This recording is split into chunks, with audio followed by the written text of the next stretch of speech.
Now, some of us were blessed to choose to be generous, capitalizing human capital, and others invested in physical capital, and still others invested in intellectual capital for the last 370 years. But when that pause happened in 1776, and people who were the fruit of 140 years of generosity and prosperity, so tightly linked, when they sat down to write down how a political system would work, and they framed it in the Declaration, in which, among other things, they said, all men are created equal and endowed by their Creator with certain unalienable rights, among these to life, liberty, and the pursuit of happiness. When they said that, they were people who were speaking about independence from freedom that they were the fruit of, a freedom that expressed itself in generosity, that created idealism and upward mobility. That document is a declaration of independence that only could have been written because the Sermon on the Arabella was our declaration of interdependence, freely embraced interdependence by American citizens one by one, be they John Winthrop himself with his wealth, or the farmers and the candlestick makers with their hearts of generosity, sharing the wealth they had.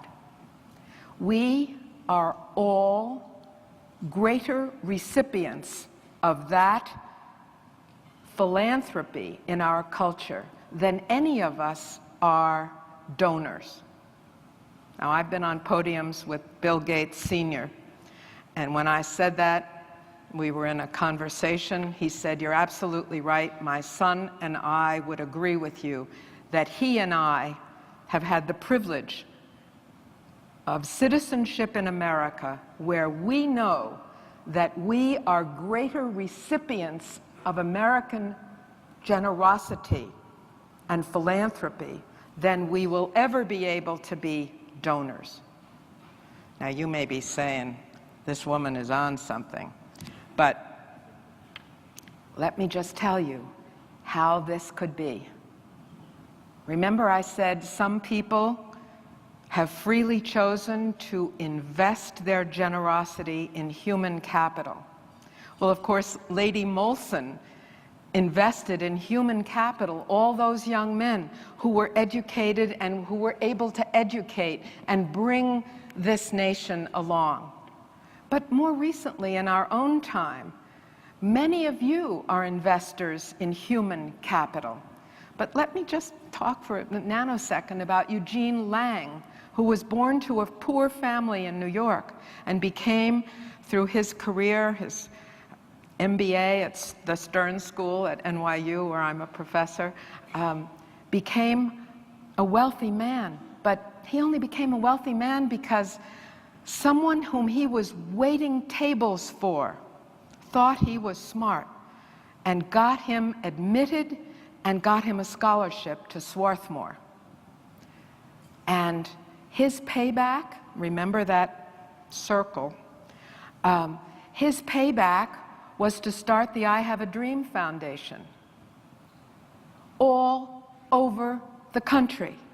Many of the states that you come from have dreamers. And the cohort that most dreamers come from are from families where the expectation to attend college is about 9% of the cohort.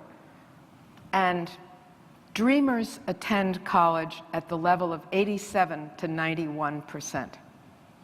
Wow. That means that the investment of Eugene Lang and all of those who've set up I Have a Dream foundations all over the country have maximized the gift that God gave to those families that in another country Name your favorite G8. I don't just mean developing countries, but developed countries. Had those kids been born there, they wouldn't have had a chance to maximize that gifted capital that Almighty God placed in them. But here in America, someone reaches out, investment in human capital. And that human capital has been our gift through hundreds of years. I often think that when we walk into a doctor's office or a hospital or a law office or a classroom and someone is there with a name tag, I always want the name tag to say, so-and-so, brought to you by, and then the whole list of people who've given them scholarships and fellowships and postdocs and opportunities to move forward in their careers in ways that the status of their parents never would have permitted. Only in America. Human capital. Billions of dollars. Only after the Second World War has the federal government been a significant contributor to scholarships for low-income Americans. And that started with the brilliant idea of the GI Bill, which if I had more time, I would tell you about. Physical capital. Physical capital is investing in buildings. Can you imagine that the donors of the 9 museums on Museum Row in Chicago, those investors have created a capital investment that makes a larger contribution to the cash flow of the city of Chicago than all of the professional sports teams put together. Now, I'm not suggesting that Pete Coors start advertising Coors beer in museums. On the other hand, when you think of the money generated by the Bears and the Bulls and those guys, and you realize that those entities contribute less cash flow to the city of Chicago than the 9 museums that were all gifts to the city, wow. That tells you what the power of a physical capital investment is all about. Intellectual capital. That's a whole speech. People have invested in intellectual capital in this country and created whole industries. One of the industries is one of your sponsors and one of my life sponsors, since my husband has been an executive with the Pfizer Corporation for about 20 years.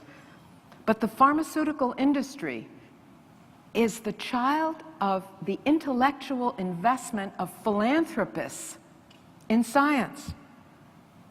Yeah.